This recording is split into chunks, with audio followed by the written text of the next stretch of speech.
Happy Thursday, everybody. I'm Jade Scott. This is GrowthRx Live, and today we are privileged to be joined with Dr. Kyle Freeman, all the way from the United States. Hey, Kyle.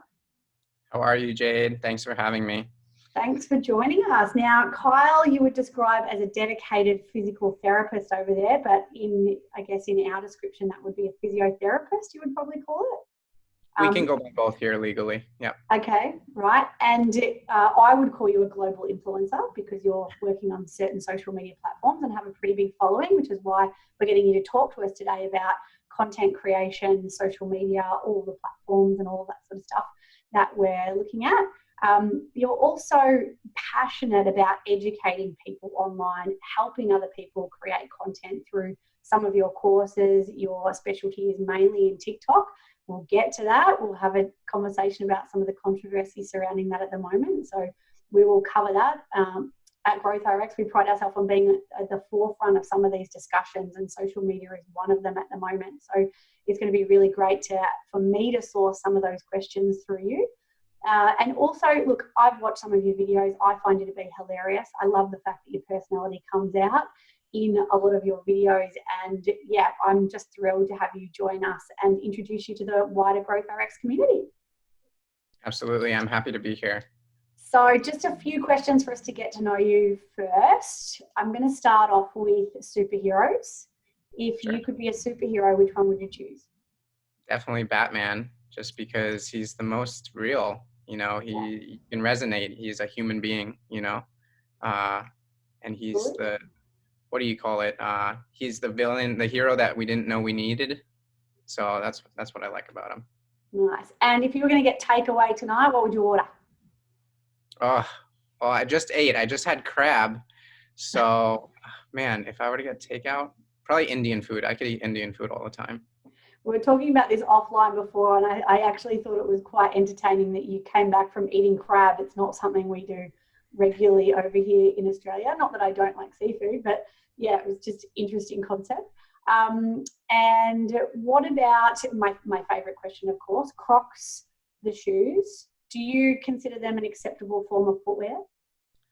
I believe that those holes are where your dignity slips out. So I stay away from Crocs 100%. Good. I'm building my anti-Croc tribe. I will get them for my patients who are a little heavier and have bigger feet. I am okay with them wearing Crocs so they don't develop sores. But other than that, I would say no. And look, I don't deny that they definitely have their uses. And in true GrowthRx style, we like to showcase people doing amazing things and recognise their contributions to healthcare around the world. What does leadership mean to you, if I can throw you that curveball? Leadership means stepping down to the level of your colleagues and being one of them as opposed to being higher up than them. No matter if you're in that higher up position, that you will do the same work that's needed to support your colleagues and help them grow, so that eventually they might even want to leave where they work because you are teaching them to be even better than they already are. Beautiful. I love it. So today, what we're hoping to have a chat about, and something that's really new to me, whilst I still might see myself as young at heart, technology is growing far more rapidly than I am. And I pride myself on being at the forefront of change, and social media is just something that I find it really, really hard to keep up with.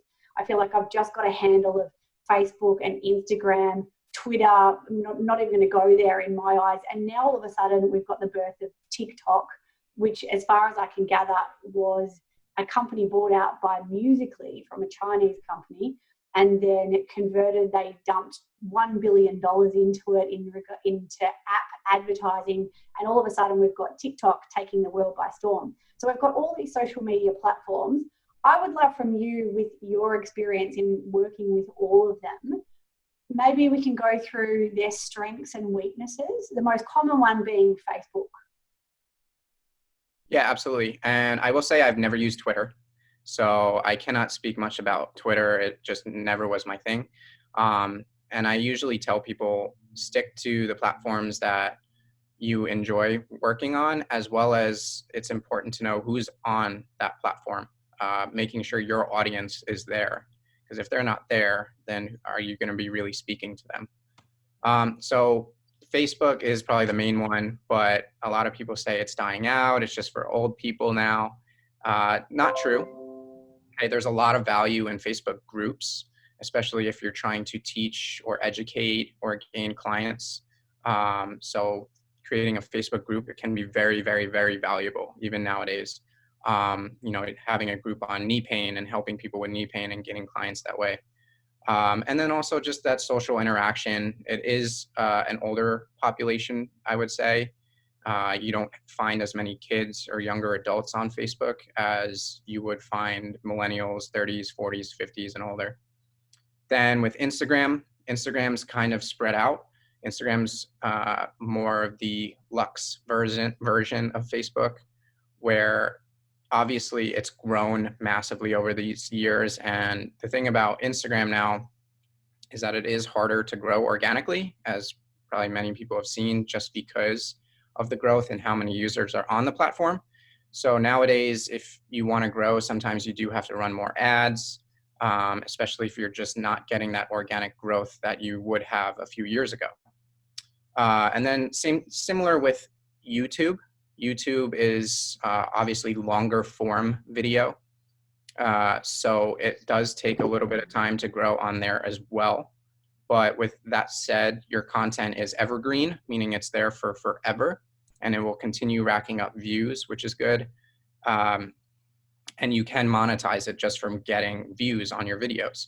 Whereas when it comes to Instagram or Facebook, monetization comes more from gaining clients, getting people to buy your services, products, affiliates, whatever that might be.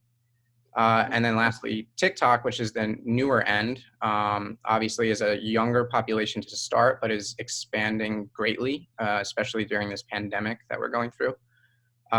You're finding people in their 30s, 40s, 50s, 60s, even older on there. And the thing about TikTok is that the growth you can have right now, since it's such at a young age, is massive. There are people growing followings in the hundreds of thousands, if not millions, within just a couple months, which is huge because that can flow over into some of your other platform growth as well. Yeah. And so what I'm hearing from that, obviously when it comes to strengths and weaknesses, and I know from my experiences with some of the platforms, Facebook seems to be interactive. You can comment, all of that sort of stuff. You have got those tight-knit groups. GrowthRx discussion group is one of those where you can start to form little tribes and communities of people who share the same interests and, obviously have the same passions. You can obviously advertise businesses and that sort of stuff. And I know that there's a lot of clinics out there at the moment that have got their Facebook page as a clinic, and then have got little VIP groups for their patients where they can interact and connect on maybe more an intimate level, where they can offer their content into people that are their direct followers rather than posting things on Facebook. I know that I found that really, really beneficial. And one of the things about Facebook, before I extend on all the others, our posts that we do, and I've got a brilliant team at Western Region Health who work on our social media every day. Mark Weir, Kelly, shout out to you. People love seeing people be vulnerable. And by default, we're curious in our nature. And we like to watch. We like to watch what other people are doing. And I think when you show a practitioner being real, being vulnerable, being funny, being hilarious, talking about their holidays and things that they do outside of work, it's human nature to be curious about that. And so do you find that that works where some people would say that's really unprofessional and you need to keep your private life private as a practitioner and patients don't need to see that? Or do you find that it's a real draw card for some patients who resonate with somebody, connect with somebody via social media and say, actually, I want to see that practitioner just because they saw them on social media? That is starting to happen now more, right? 100%. And if anything, I believe it's either toxic or just ego-based that we have to maintain this persona of professionalism. And you can be professional and be vulnerable at the same time. And when you're vulnerable and you talk about your past experiences, maybe it's a problem that your current patient or current clientele that you want is actually going through. And then you can say, hey, I went through that in the past, and this is how I went through it. And that's why I'm doing what I do now and why I help other people. That's going to make someone buy into you immediately. Okay. Because they can resonate with your message. And that's huge. It's going to attract your ideal avatar, is what we say, or your ideal client. And that's what you want. A lot of practitioners don't want to work with every single type of patient because they either can't treat them the best because they're not as experienced in that area, but maybe you're a pelvic health therapist and you want to talk to other women about pelvic problems. Well, if you've had a pelvic problem, if anything, you really should be vulnerable and talk about it and be like, hey girl, I've been there. And those people are going to be like, wow, I really want to work with this person because she gets me. She talked about my problem before I even had to say anything. And so vulnerability is actually the most crucial thing you need to have nowadays on social media, because that's where people are going to see you as a person, as opposed to just this professional, this expert. It's going to really bring you down a notch to their level, and they're going to feel more comfortable working with you. And it is that's actually how I started to get my message out there. Was just a couple of years ago, I was going through a hard time starting my own cash business. And when I started talking about my journey and the progress I was going through, that's when people started to pay attention to me. And they started to be like, wow, because they were going through very similar things. And it was just nice to hear someone else talk about it. And then people started reaching out to me for advice, whether that was new graduate students, other clinicians, patients. They want to hear that you're a real life human and you have problems too. And it does go to show that there's different ways of positioning yourself as an authority.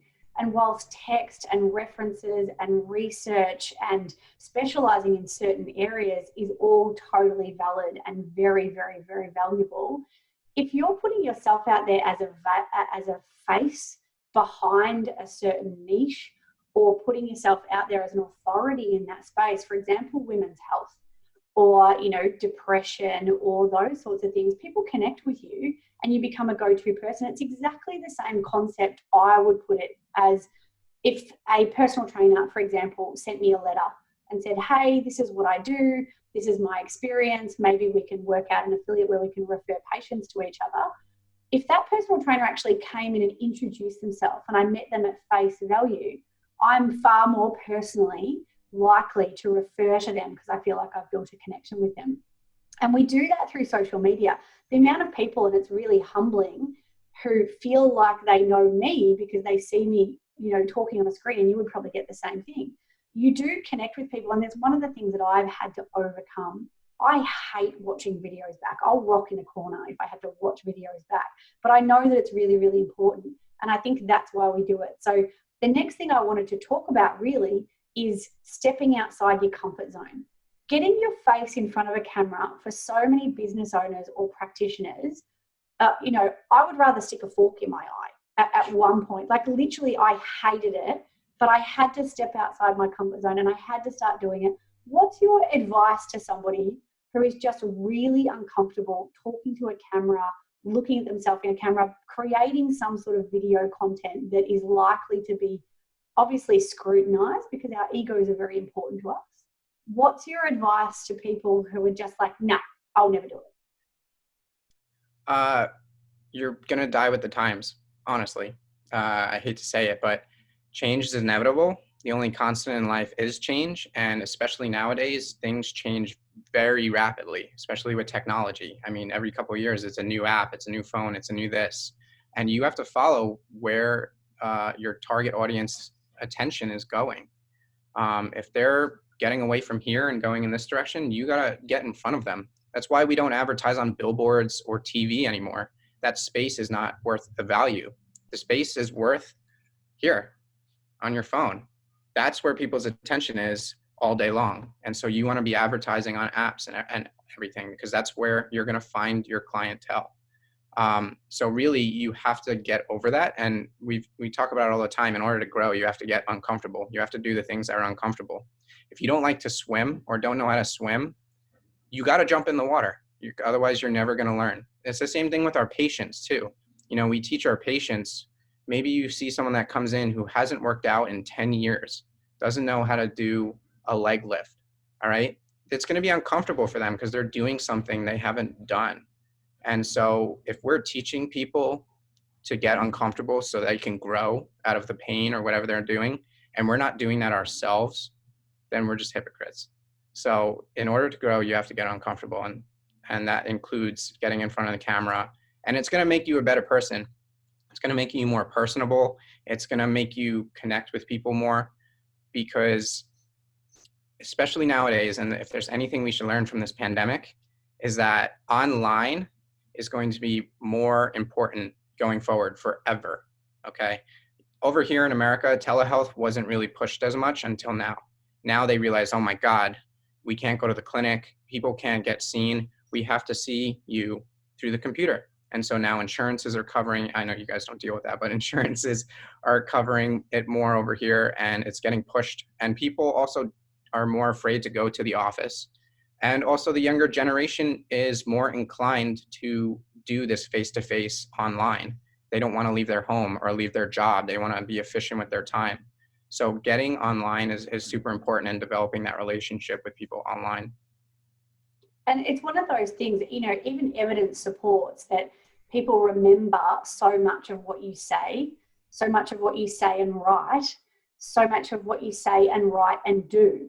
So if you actually demonstrate things or show people examples, stretches, different ways to actually perform techniques, whether it be exercise-based or not, people will actually remember. The evidence is there to support that, which is probably one of the reasons why we don't do telehealth just via a standard phone.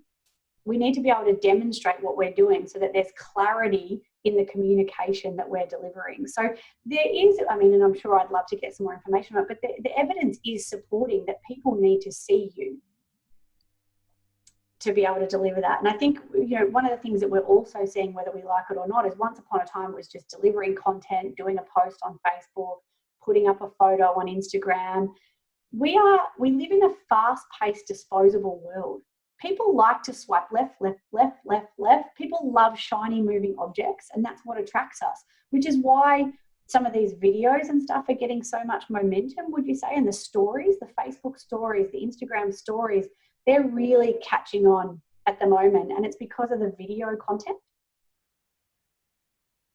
Yeah, a lot of it is the fact that our attention spans are getting shorter. We lose attention very quickly, so we want information quickly. We want to get to the gist of it. We don't want to sit down and watch a 30, 60-minute video sometimes, or we just want to be like, how can I fix this? How can I do this?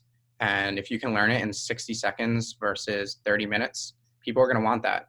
They want to just get to the point, and they want to learn quickly. And that's where a lot of this, Instagram stories, TikTok, whatever it might be that you do is going to be really helpful. And another thing to go along with that is, when you're trying to build a relationship with your clients, like if you're advertising or putting out content online, you want to be going after a certain audience, right? Your target client that you want to work with you. Well, you're going to put out that content in a manner that you're dating your clients, right? If I went out on a date with you, Jade, and the first date, I'm like, here's a ring, you want to get married? You'd say like, hell no, you're going to leave, right? You'd be like, you're ridiculous. You're crazy. I'm not going to do that.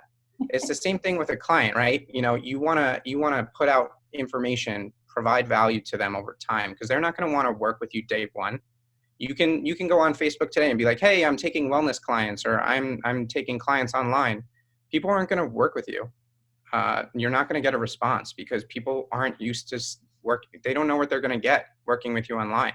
But if you're consistently doing Instagram and Facebook lives, you're doing stories, you're putting out valuable content on how to do this, how to do that, how to get out of your pain, you're dating your client online without you even knowing it, especially if it's your target client that, maybe you're dealing with people with knee pain and you're talking about different knee pain stuff and exercises.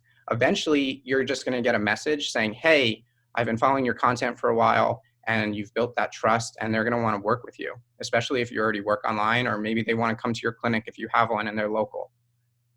So you have to build that relationship, build that trust. You can't just go in and think that people are going to work with you right away. I'm going to show my age here with this analogy. But for those of you who are watching who are over the age of about 40, you'll remember Blockbuster Video. And I know when we used to go in, I was a little kid, and it was our Friday night thing. We could go in and we could rent a video. And we used to spend hours in the store walking around, picking up a DVD off the shelf and reading the blurb on the back to be able to give you an idea of a description of what you were going to waste or not waste 2 hours of your evening watching. And then trailers came in. And you stopped having to read the blurb on the back of a video because you could watch a trailer. You could watch a 1-minute trailer and decide whether you want to actually invest your valuable time into spending 2 hours watching that movie, or what I'd like to call it now is content. So similar to your dating analogy, because you're much younger than me, I call it, that Blockbuster analogy. People are watching you. They're watching a trailer of your life to know whether they want to invest in you in the future. And this is where I think people are really naive to not start considering thinking about video content, because it's pretty evident now, and hopefully you'll agree with me, video content is what's getting the most traction right now. So 100%. If we can extend on that a little bit with healthcare practitioners, and we'll talk about TikTok in a minute, because that's the elephant in the room with everything going on at the moment. A lot of people have got a lot of opinions on TikTok right now, so we'll cover that. But in regards to video content, can it be anything? Can it be just content? Or does it have to be content and a personality? Or do I have to get up my video tech skills and put banners and GIFs and emojis all over the place to generate more attention? I mean, what are the different levels of that? What are the lengths I have to go to if I want to put together a video that I want to get attention? Yeah. So really, it depends on your personality, right? You don't want to do what everyone else is doing, number one. You want to be your unique self, okay? And you want to position yourself in a way to attract people that you want to work with. Okay, me personally, with a lot of the content I put out, and you've seen some of it, I like to be humorous. I enjoy that. I like to educate and be humorous at the same time. And I think people learn well that way when you can keep it entertaining. I call it infotainment because it's information and entertainment combined. And people enjoy that. It's going to keep their attention. That's what you want nowadays. You need to keep people's attention, because if you don't, they're going to skip by your content and they don't like you. So you need to somehow grab their attention. And you know what? I can be myself, and I could be a humorous physical therapist. And there are people that are going to not like me for that, think I'm unprofessional, think, that's ridiculous that you're talking like that. That's fine. I don't want to work with you then. I don't want to work with those people, because that's just who I am, and I'm going to be human. I'm going to be myself. I'm not going to try and fit myself into a box of what a physio should be with, a collared shirt and khaki pants. That's not me. That's not how I do things. I'm tattooed up and down. I'm myself. And if I'm not myself, then I'm not going to be myself around my patients. I'm not going to be treating the people I want to be treating. I want people to resonate with me, who enjoy that type of person to work with. And so that's really where I come from. And I think, as you were talking about avatars before, as we get older, our patients and our audience also age. So the young children that I used to see as 10-year-olds are now 25. Mm-hmm. And just because it was my way, the old way, doesn't mean it's the only way. And that's why I think we need to stay on top of things. And if you're not front of mind, you're forgotten. And I'm not suggesting that every single practice and clinician out there needs to start doing video content tomorrow. Obviously, you've got to work within your comfort zone and take baby steps. So I'm certainly not saying that. But what I'm suggesting is you just need to know that it's happening, and that just because you're not doing it doesn't mean that the next generation aren't. And I love this concept of generational change. And some of the studies that I did when I was at Harvard is looking at the generations and how things change, how an appreciated mindset can turn into an entitlement mindset. And I love all that sort of stuff. But we are judgmental, biased creatures in nature. And the evidence shows that you will judge somebody within 7 seconds of meeting them. And they're even suggesting now that you've got almost 3 seconds. And studies on children, when you're looking at them in social media, those that have access to iPads and YouTube, will actually judge content and whether they're engaged with it within 3 seconds. So when you're thinking about content and making an impact, can anyone actually do anything in 3 seconds to make people continue to want to watch without swiping? It's horrifying that people will judge you in 3 seconds, but if you don't anticipate that it's happening, you can't own it, right? So maybe let's just assume that that's the way that it is and work with it. I would say it's two things. It's one, you have to be your authentic self. I kind of just touched on that, but you have to be your authentic self. And you're not trying to attract everyone. We're not trying to be people pleasers. We're not trying to get everyone to like us, everyone to work with us. We're trying to attract our specific client, our target client. And so if you're your authentic self, that'll come through, and your confidence will come through. And secondly, you have to be crystal clear on what your message is. What you're trying to get across. And yes, we've talked about shorter attention spans and people, you need to attract their attention very quickly. That's very true with TikTok. I wouldn't say it's as true with other content such as like YouTube and longer form videos, just because it does take some time to get into some of those videos and people will sit and watch a little bit longer. So it depends on the platform that you are using, at least when it comes to social media. But it's very true that it is harder as we get older. We know this, that, you learn quicker as you're younger, and as you get older, it's harder to learn and pick up these new things, especially with technology, right? But it's true in that if you look at some of the biggest companies in the world, the Nikes, the McDonald's, whatever it might be, if they don't change with the times, they're going to lose, they're going to go bankrupt, they're going to fail. That's why you see a lot of things getting automated. That's why you see, even with this pandemic and the social rights movement and everything going on, they're quickly changing to a lot of online platforms, how to sell online, closing retail stores, and figuring out how to change with the times. And we have to do the same thing. Otherwise, someone else is going to attract our clients, or people are just not going to find you anymore because they're not looking where you're advertising. And I guess it's that aside, is that social media has some very different benefits. Yes, there's influencers out there who are selling products, selling themselves, and just want to be noticed. Let's put that in a box and set that aside for now.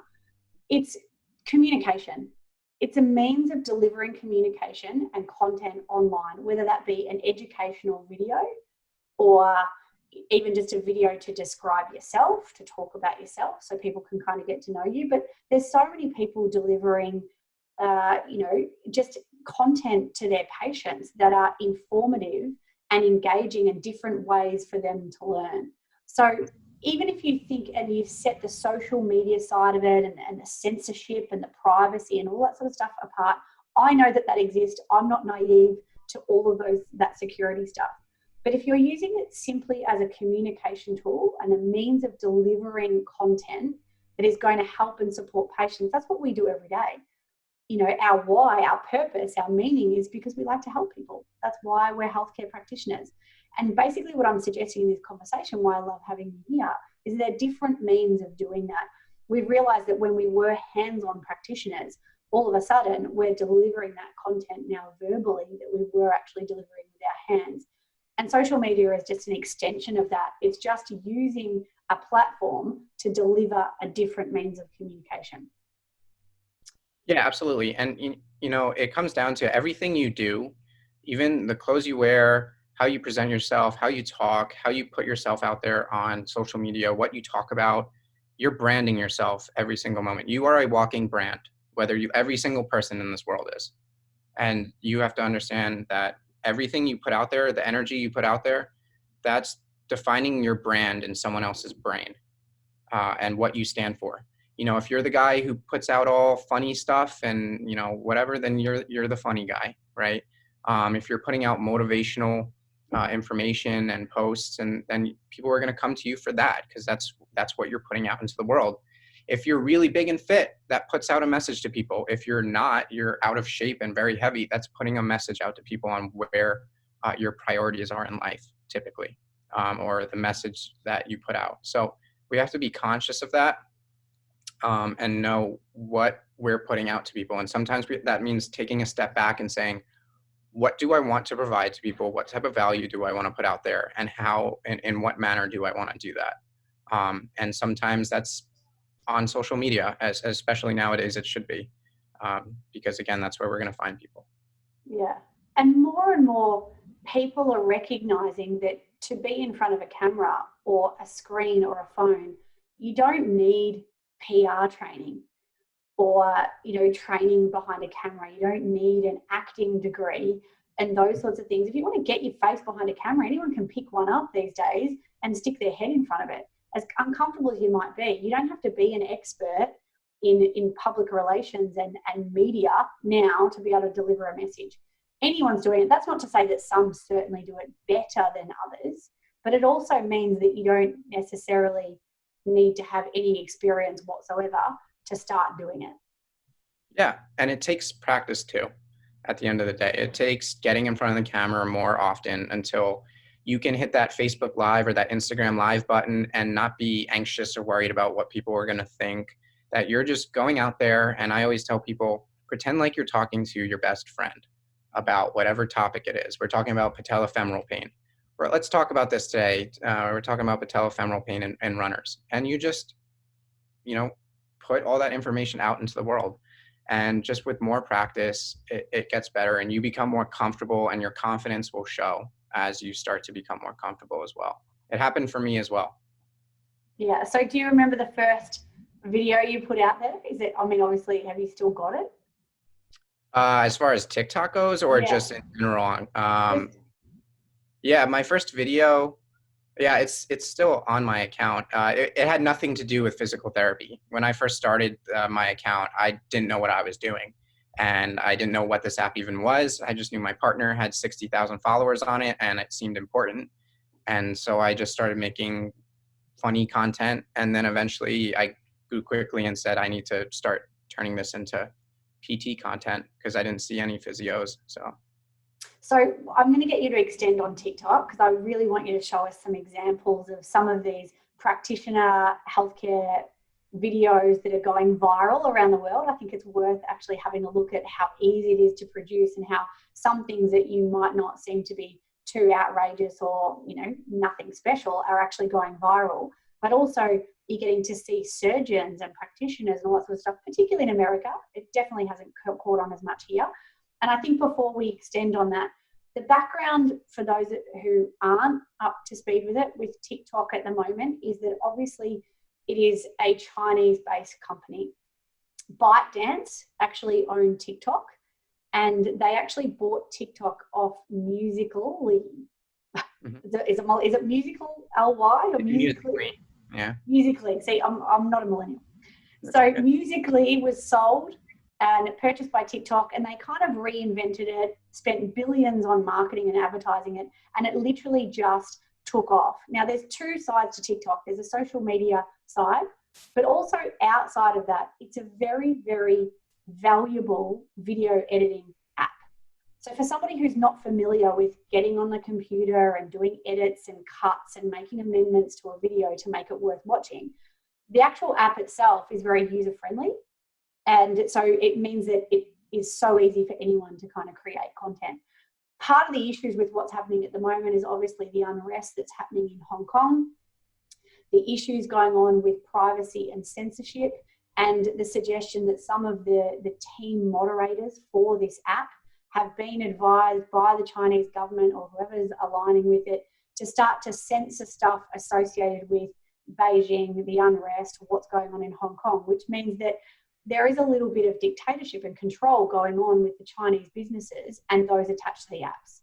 So what's happened now is you've got the likes of Facebook, Google, Twitter, Zoom, Amazon, all boycotting any of these companies who are set in Hong Kong because of the now ties and the changes with the Chinese government because of this data collection issue. The censorship of the fact that the Chinese government and the communist country that it is has control over these companies and the data that they produce. There's the long and short of it there. So a lot of people are boycotting it, saying, well, I'm not going to use the app because I don't know what's happening to my privacy and my security. Now, on that same argument, you could say the same thing for Facebook. Facebook certainly censor a lot of stuff that's going on at the moment. They censor Black Lives Matter. They protect all different content that gets seen. You do that for the protection of society. So one of the arguments is that TikTok could be just doing that themselves, just like America is doing at the moment. So there's a lot of controversy, and for people who aren't educated on it, I read about 5 articles on it this morning, and I still don't even think I'm up to speed. And there's still a lot of clashes and confusion, whether it's coming from Guardian or Forbes or The Verb or whatever publication it is that you're reading. What I'm not going to do is make any further judgment on TikTok, because people are going to join the political, security, privacy, and make opinions for themselves, and that's fine. Again, I want to set that aside, and let's just talk about what you do and your expertise in TikTok, and you dealing with people, and you run a Facebook group that teaches healthcare practitioners how to use TikTok. And maybe let's talk about the benefits of it so that people can then weigh it up for themselves, the benefits of what it's going to do, and whether they actually tie in with that uncertainty in the political agenda. So your experience with TikTok, can we talk a bit more about that? I mean, you started on it really, how many followers have you got now? 132,000. Great. And when did you start investing your time into the TikTok as a platform? I opened an account, I think it was last August of 2019. But I didn't really start truly posting a lot of the content I post now until this February. So it's only been less than 6 months, I think, that I've really truly been consistent and putting out a ton of physio-related or healthcare-related content. And so, yeah, I put out a lot of educational content. I actually am a TikTok partner, meaning I work directly with TikTok. I have a manager with them, and I was part of a pilot program that they call the Creative Learning Fund. One thing I do love about the platform is they are very giving and very charitable, and they're always trying to help where they can and promote people and really be nice to their creators, because they want them to grow and be happy with the app, and they want the user experience to be good, just like any other platform. So I started putting out that content. I started making educational content for the TikTok Creative Learning program. And it blew up very quickly. Just like you're seeing nowadays, a ton of people are just, their followings are growing out of nowhere. And it's really great. It's helped my Instagram following grow. It's just made me more of an authority in the field, because people are seeing me more. People are seeing me out there, and that's what it comes down to. And people used to think, it's just for kids, it's just for dancing, whatever, it's just games. But that's what they said about Instagram 8 years ago, 9 years ago. And look where it is now. Okay. They used to say it was about photography and showing off your family. And now we realize what technology is capable of. And so now I created a group called TikTok for Healthcare Professionals, where I teach other healthcare professionals, mostly a lot of physios, just because that's my niche, obviously, how to use TikTok, how to grow on it, understanding how to create videos, and how to monetize it as well. I don't make that a key thing. I want people to have fun with it, have a healthy relationship with any social media. That's key, and enjoying it, making time for it. And, myself, I've made a few $1,000s already directly from TikTok. And that's not just teaching the course that I have. I gain, a lot of people think it's very young population. It's growing. It's expanding into the older generations. And I'll be straight up, I gained a client who's in her 50s just a few weeks ago. And she was ready to buy from me. We hopped on one call. I talked about getting her into a wellness program that I started, $3,000 bought into a package like that, because I developed that relationship with her. She reached out to me. She trusted me because she had been seeing my content, and boom, and that was it. And I have other clinicians in my group who are doing the same thing and have gotten even more clients than me, because initially that wasn't my goal, was to get clients. It was more just putting out the content and seeing how I grew and work with it. But now I'm seeing, yeah. Yeah, it's an interesting point that you make, because what we do as healthcare practitioners is all based upon trust and building rapport. And the faster you build rapport, the faster you build trust, and you can build empathy towards a patient. Evidence improve outcomes too. Absolutely. And evidence supports that a more empathetic practitioner with a stronger connection and bigger, greater rapport with a patient will have evidence-based better outcomes. Yeah. So it's just a matter of fast tracking that rapport. If somebody's already connected with you and seen you online, then they have a conversation, build that connection even further. Then they see you in face-to-face contact. So, this lady, this patient, I'm assuming, made it evident to you that she found you on social media, and that's what drove her to contact you? Yeah, she direct messaged me on TikTok and on my Instagram because she is a chronic pain patient, and I had been putting out a lot of chronic pain information, and that probably resonated with her, and she felt that this person can help me.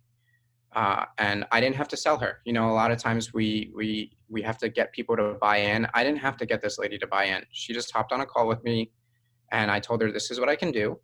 Let me see if you're right for me as well. And she didn't even budge on the price. It was just like, okay, I'm ready to work with you. Let's do this. I want to make a change in my life. And it's that's just, yeah. It's not wrong. It's just different. It's a different means of connecting with patients and drawing new patients into your clinic. And if it's not happening now, that's okay. But I definitely think, and I certainly agree with you, that over the next few months, years, this is going to be something that's going to be more normal than it is unnormal. And certainly over here in Australia, we're not getting the same traction with TikTok, but I genuinely believe it is coming as long as the censorship and privacy issues are addressed with China, then maybe it might take off. But can you show us some content? Can you show us some of your videos or some viral content that's getting millions of views? Sure. I have 2 videos up here. Let me see how to share the screen. Desktop. Oop. Just give me 1 second.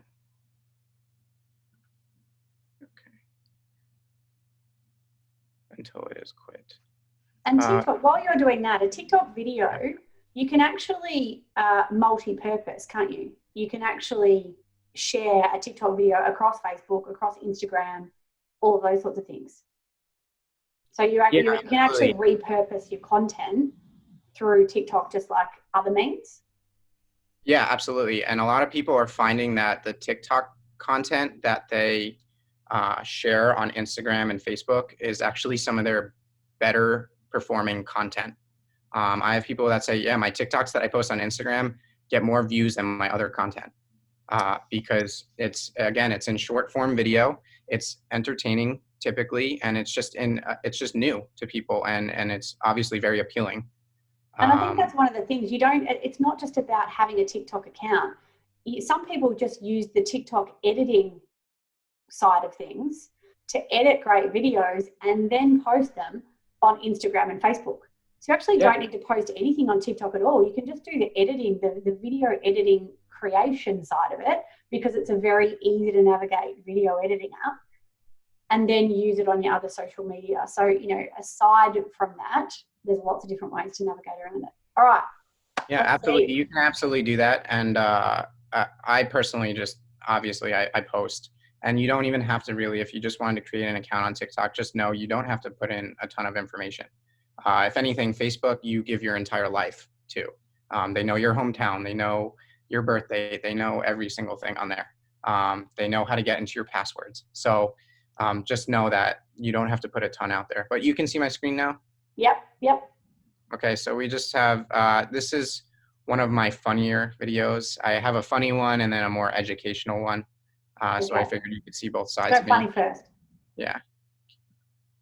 So Kyle, I'll be your physical therapist. How can I help you today? I broke my back. My doc says I have the back of an 80-year-old. I have sciatica in my leg. Sciatica.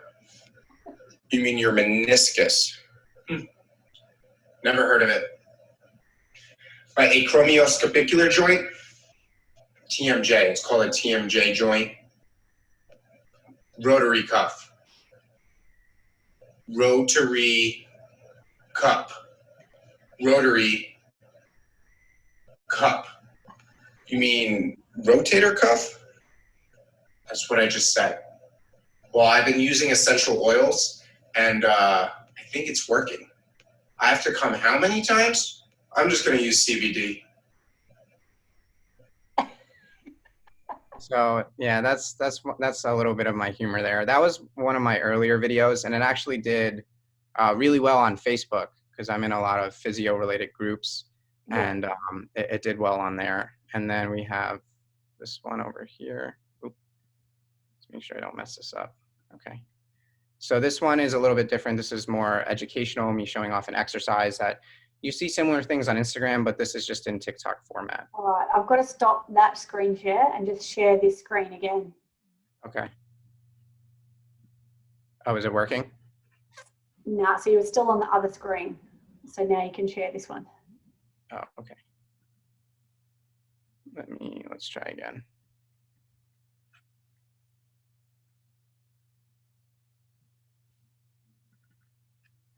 Can you see me now or not yet? Not yet. Okay, I gotcha. Yep, here we go. Okay, I picked a different one. This is actually a gloves one. Okay. All right, what's up, y'all? So today we're gonna learn how to put on some fucking gloves. I've been seeing some of y'all at the grocery store and I don't know what you're doing. So today, y'all gonna learn. First things first, clean your damn hands. All right, clean hands. Get a clean pair of gloves. Make sure they fit in your hands. Once you go out into the world, the grocery store, you grab a door, anything. Second you do that, second you touch stuff, you have to assume these gloves are contaminated. The virus can be on your gloves, all right? So if you go and touch your face, pick your nose, touch your ear, put your glove in your mouth, you probably just contaminated yourself. Now, when we go to take your gloves off, grab here, close to the edge of the glove, not on the inside because we're dirty and now I just dirtied my hand, all right? Pinch, pull off, slip underneath, pull off.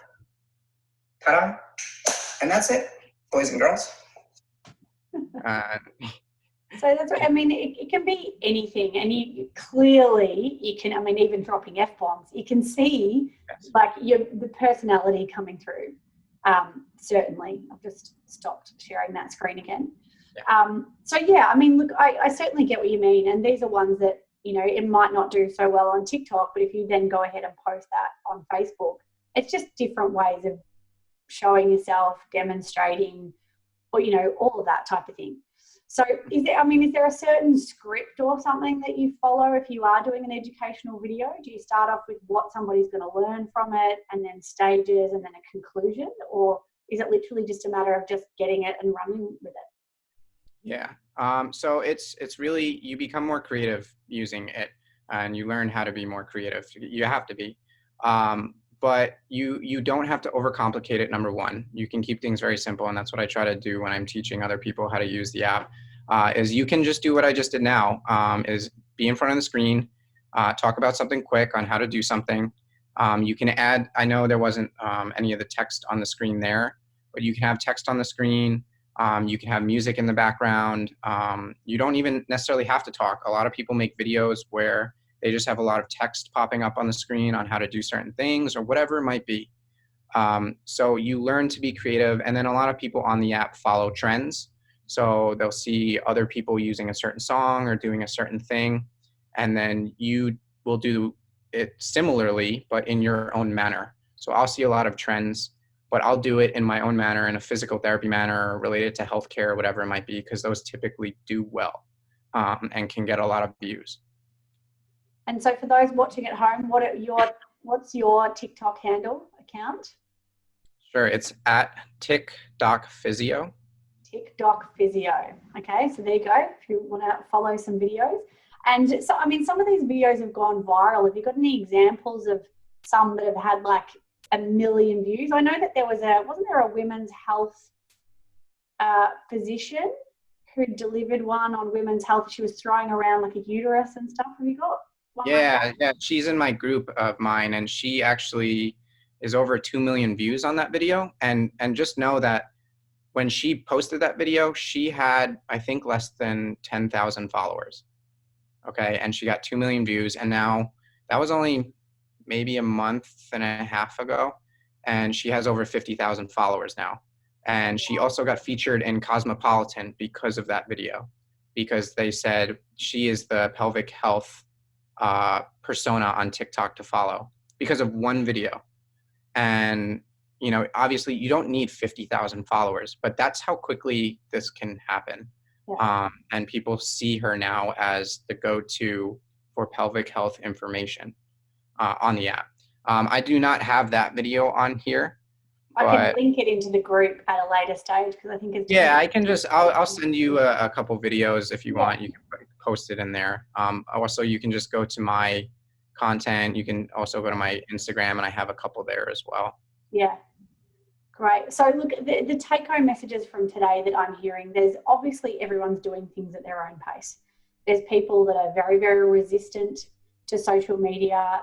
We don't need social media in healthcare. And, you know, I certainly, that resonates with me and did some years ago. But as you said, COVID, the world that we know it, has rapidly changed over the last 6 months. We didn't even know what COVID was back at the start of January. And now our lives have changed as a result of it. We are in isolation. Many countries, many suburbs around the world, many professions are in lockdown. And when you're in lockdown, we gravitate towards social media. It's there, it's easy, and we are all doing it more now than what we ever did before. I mean, Zoom hasn't it grown by about 40,000% as a company or something like that? You know, because everyone's having to do things live. So if you want to be where the people right now are on social media.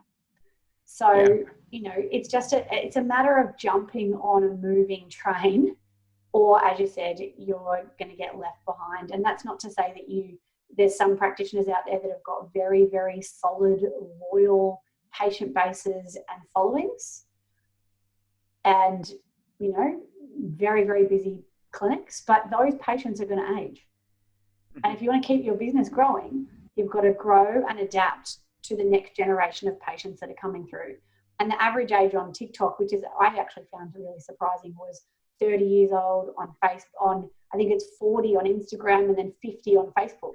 So you can spread yourself across all of those platforms, social media platforms. You can choose the one that's right for you, but at the very least, you need to kind of pick one.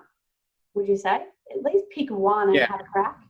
I would say start with one, okay, because you don't want to overwhelm yourself, especially if you're new to all this. I mean, most people are on at least one platform, typically Facebook, especially if you're older. So start with one platform, and then as you start to get comfortable with that, you can slowly expand it. If you own a clinic and have other people who work there, you can delegate some of these duties to those individuals who maybe are younger and more inclined on how to use it and how to spread information. So you can do that so it's not on you. But again, you know, here in America, a lot of clinics that are going out of business typically will rely on doctors' referrals. And what happens if that doctor dies? What happens if they don't like you anymore because you mess up one patient or they just didn't do well? That can kill your business.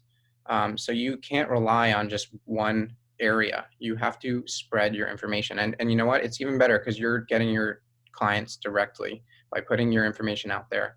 And the people who don't want to use social media for whatever reason, think it's unprofessional, it's just ego that's blocking you.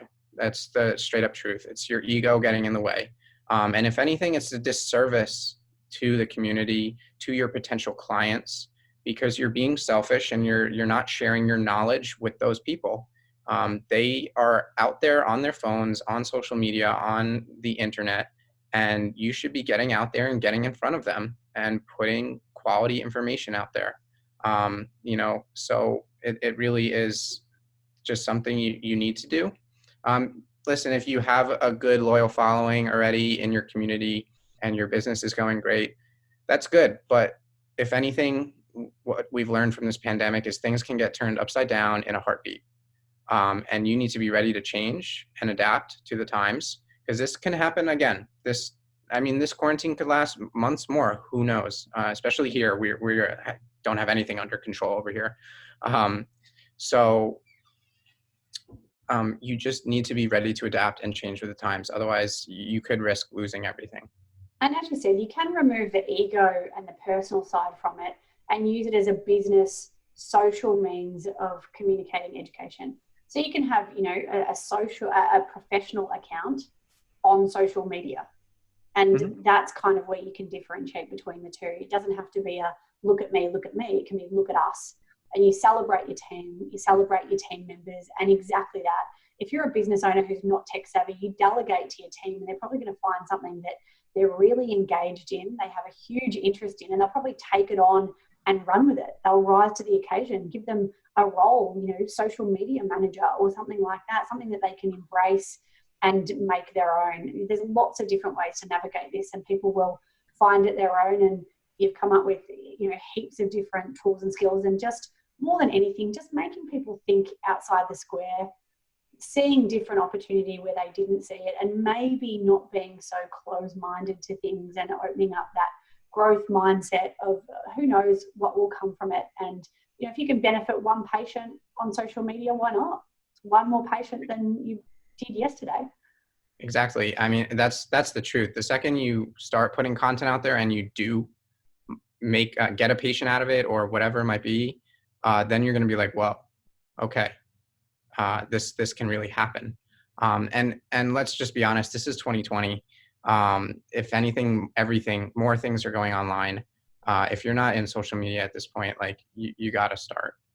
It's just the truth, because that's where people are going to find you. Great advice. Well, I can't wait to keep watching your informative videos. What did you call them? Infotainment. Infotainment. Okay, we'll sit back and watch some more of your infotainment, and I'll post some of them in the group just so people can kind of have a look. And hopefully that this is you know, opened up some lines of communication and spiked a little bit of interest in something that people aren't familiar with over here in Australia yet, I would say, is TikTok. So thank you for all your advice and your wealth of knowledge in this space. If there's ever a person to talk to about this, it is a millennial. And so thank you very much for your time and sharing with our community. It's been really valuable. Absolutely. Thank you for having me. And anyone's welcome to reach out with questions. If you have concerns about the platform, I can definitely answer some of those questions as well. And just if you want to connect, I'm super happy to. This was really great, and I'm happy to be a part of this group. So thank you for having me, Jade. Great. Thank you. Thanks everybody watching at home. We'll catch you next week. Bye.